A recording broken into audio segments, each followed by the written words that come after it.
Watched him open the window, I was like, from the conversation that like, can you leave me alone?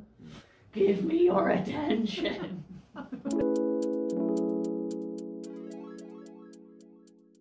Hi, I'm Sonu. I'm Silas. Welcome back. Today we are going to, oh my, we're starting on an aggressive note. I like it. So today we wanted to kind of counterbalance what we talked about in our last video, which were things that could potentially destroy or cause some problems in our relationships. We wanted to actually talk about some things that can improve our relationships and make them stronger and better. Positive thing. Yeah. Canon. All things are possible. Right. So we were thinking about some of the things that we can actually do to improve our relationships and make ourselves happier with our partners and make our partners happier. And the thing that we wanted to focus on today is giving your partner freedom, giving them freedom to do a lot of different things. And this, we have a lot of examples for it. Freedom, not to go to jail. Do not pass go, do not collect $200.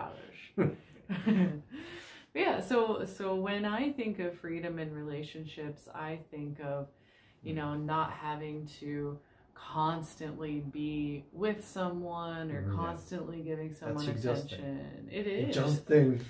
Give me your attention. I need it.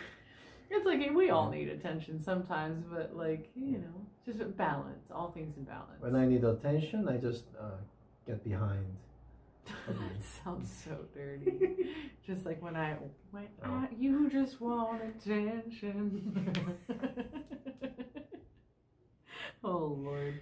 We've taken a weird turn in this conversation. But so the first thing that we have for an example is that it's okay if the person in our relationship does things differently than we would. And I have kind of a silly example from our own relationship, but I think it's actually applicable to a lot of areas. When he first started moving in, it was like autumn and it was pretty cool, but now it's winter. And when it started to get cold, my mind from childhood went like, trap the heat, never lose the heat. The heat is precious, right? And then I watched him walk over to the window. My precious heating bill must stay low. Petroleum. Oh God, do they still use coal power here? Side note. Why? Korea. Coal power? Why? Like coal, they burn. Lame. Anyhow, beside the point. I just got curious all of a sudden. So I watched him walk over to the window and open the window. My brain from childhood went, wrong! Right? There was just this voice that was like, what are you doing? This voice, it turns out, Mom, I hope you're not watching this. Sorry, Mom, love you. I can hear my mom in my head going, we're not paying to heat the outside, right? I remember this distinctly from my childhood. It was coded into my brain. You do not waste air conditioning. You don't waste heat, right? So when I watched him open the window, I was like, slow-mo.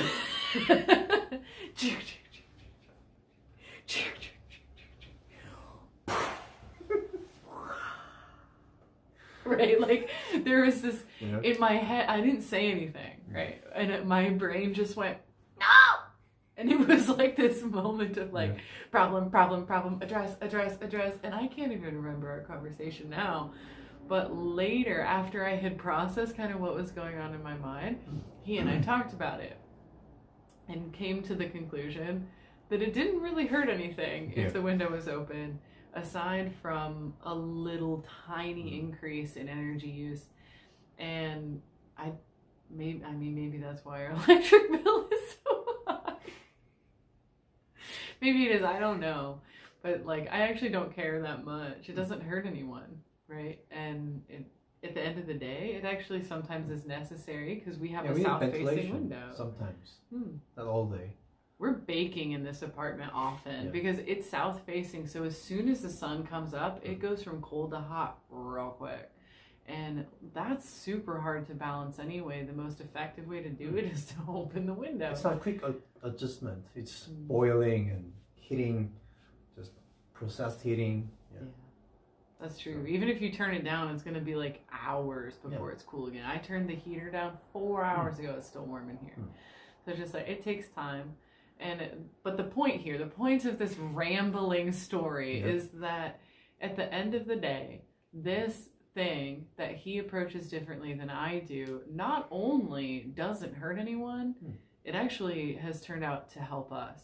And so things that we learned when we were a kid, sometimes they're appropriate. Maybe our heating bill will be insane. I don't know. We'll find out again in a couple of weeks.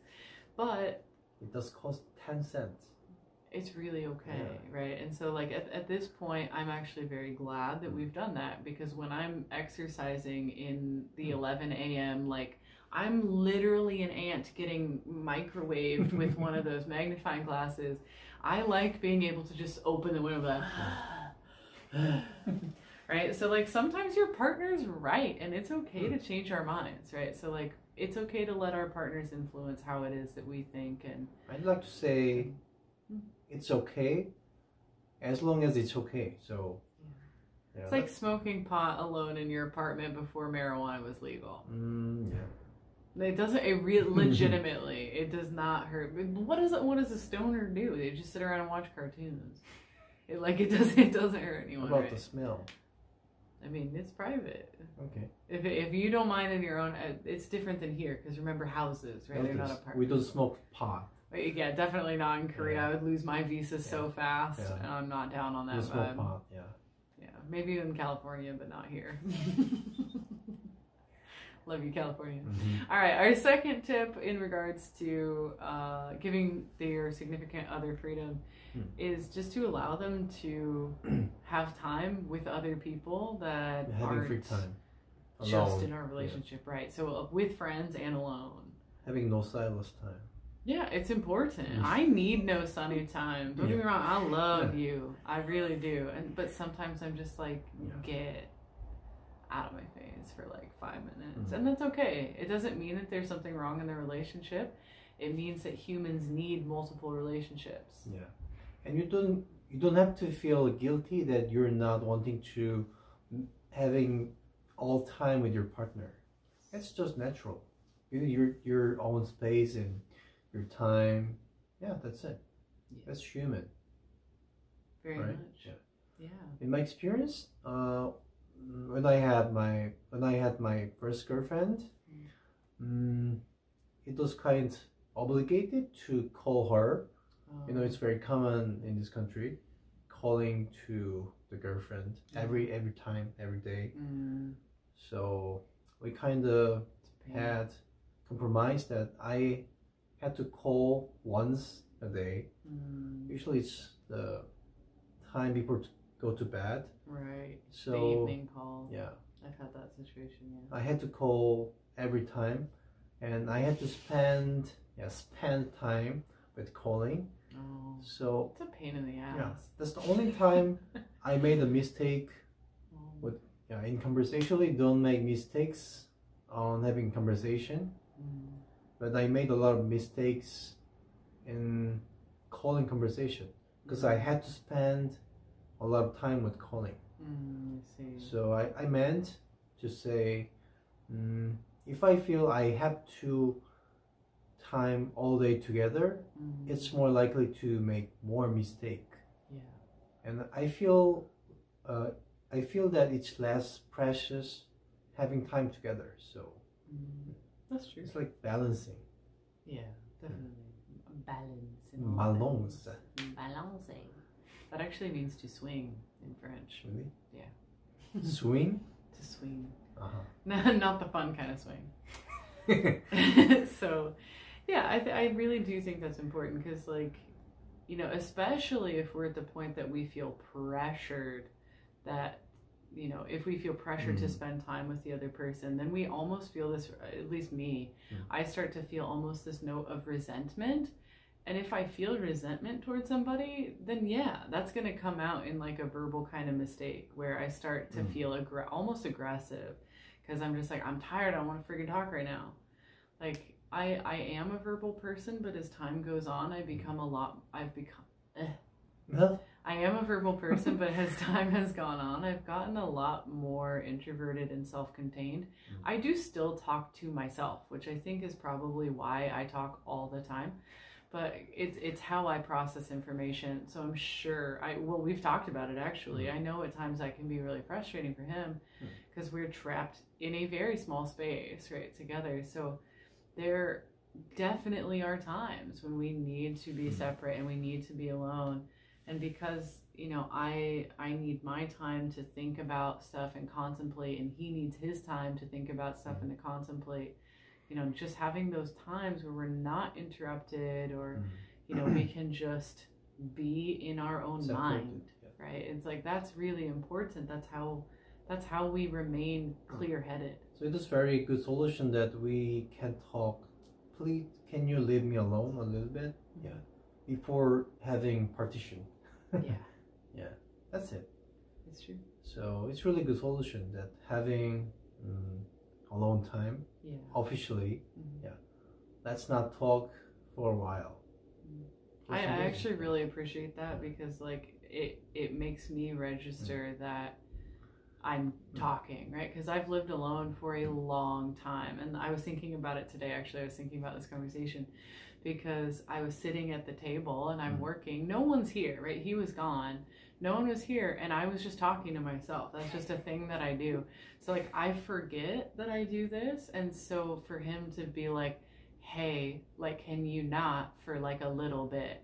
That's actually really important because that for him is drawing this boundary of being like, I need this thing, please help me.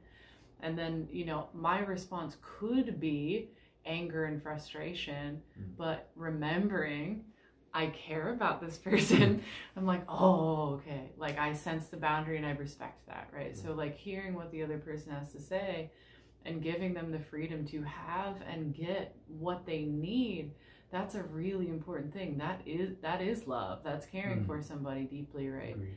If he says to me, can you leave me alone for like 20 minutes, 30 minutes? And I'm like, well, what's your problem? Like, I don't know why you don't want to talk to me all the time. Then that's wow. Like immediately there's like escalation, no breathing, suffocation. It's just like, there's no solid in it. It's really important to make compromise before talking this. Can you leave me alone? Because it's not common, you know. Right. It's very reasonable conversation and reasonable process, but it's not common. So if you want to have some free time from your husband or wife or both, you can talk seriously that, hey, I feel very stressful to talk every day, and I'm talking to you because I want to have better time with you. You need to say this first, then say what you need. That's it. Right. I think as the listener, you know, if somebody does say this to me, like, you know, in our conversation, something that's very important to remember when somebody does draw a boundary like this is it's really definitely not personal.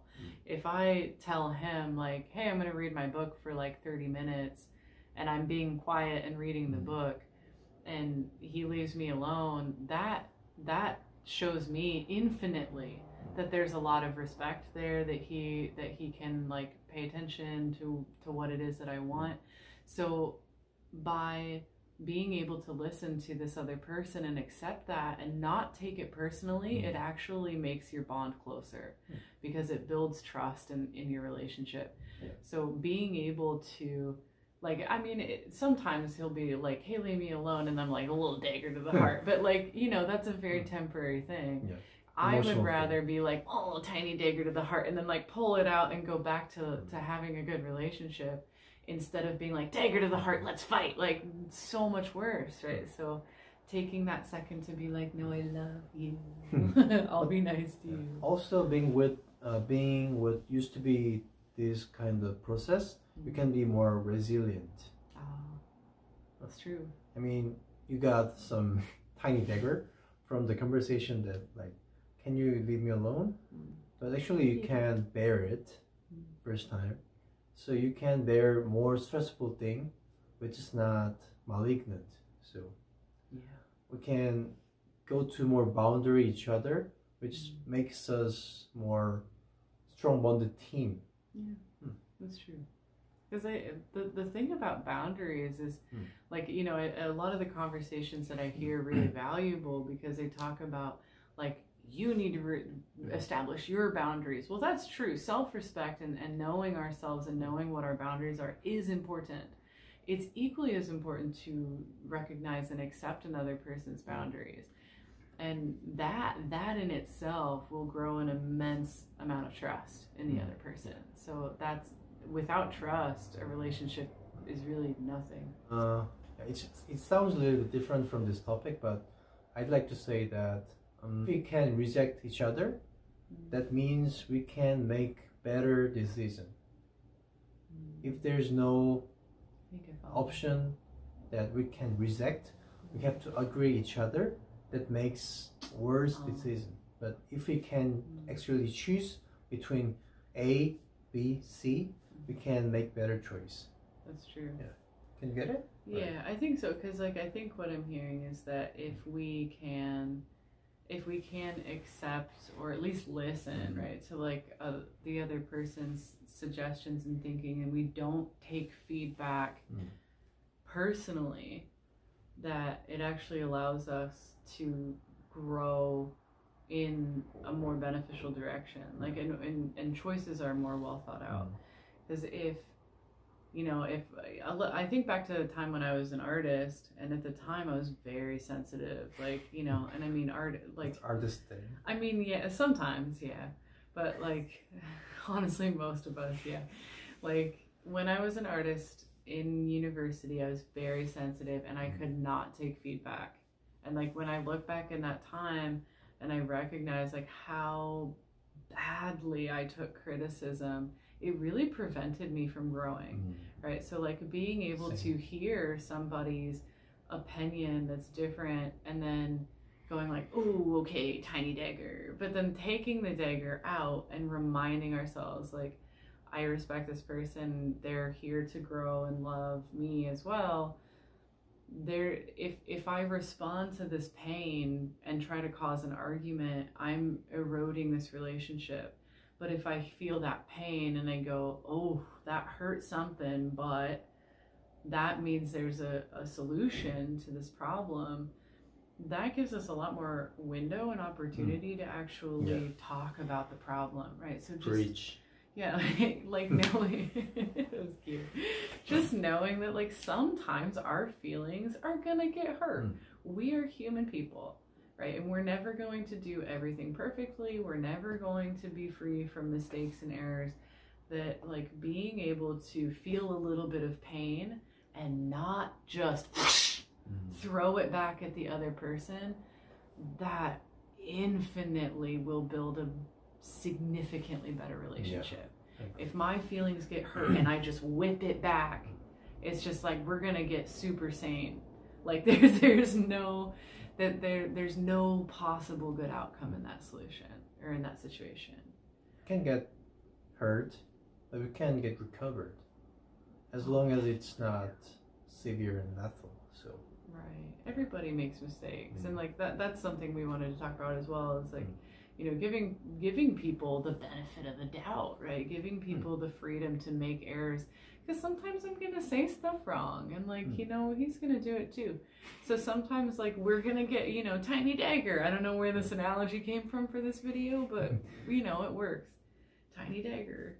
Tiny dagger is okay. We're wearing a tiny armor. That's true.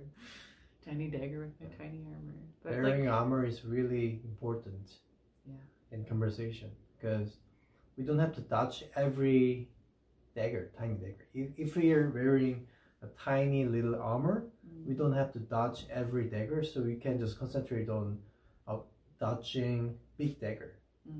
But if we think we have to dodge every dagger, our movement will be very restricted and a little bit weird, and usually that result in getting hurt much of so many daggers.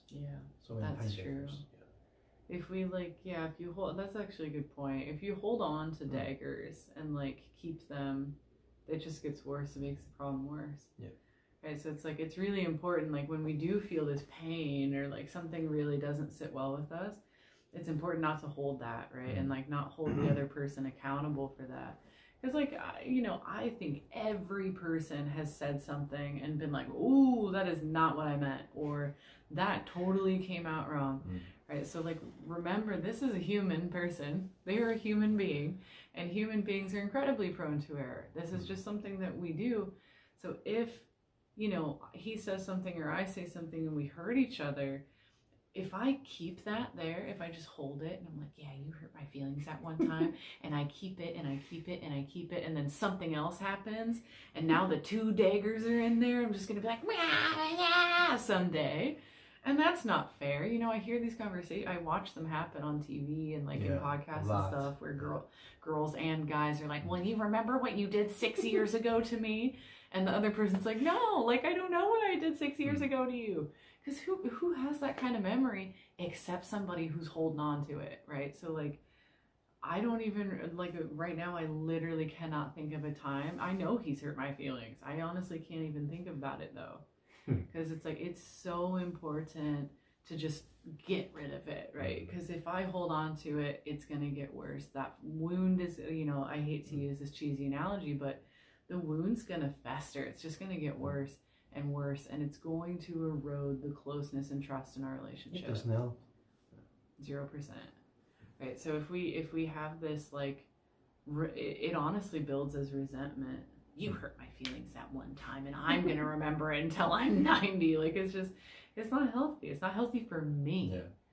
Like, for individually, it's not healthy for me, and beyond me, it's not healthy for us, because it creates this rift in our relationship, right? So it's not beneficial. So I think it's time to make summary for this video, because we have to wake up 8 a.m. to go to gym. 6:30. No, I mean, we have to be at the gym at 6. Yeah. So our ass is getting out of bed at 5:30 a.m. Good Lord.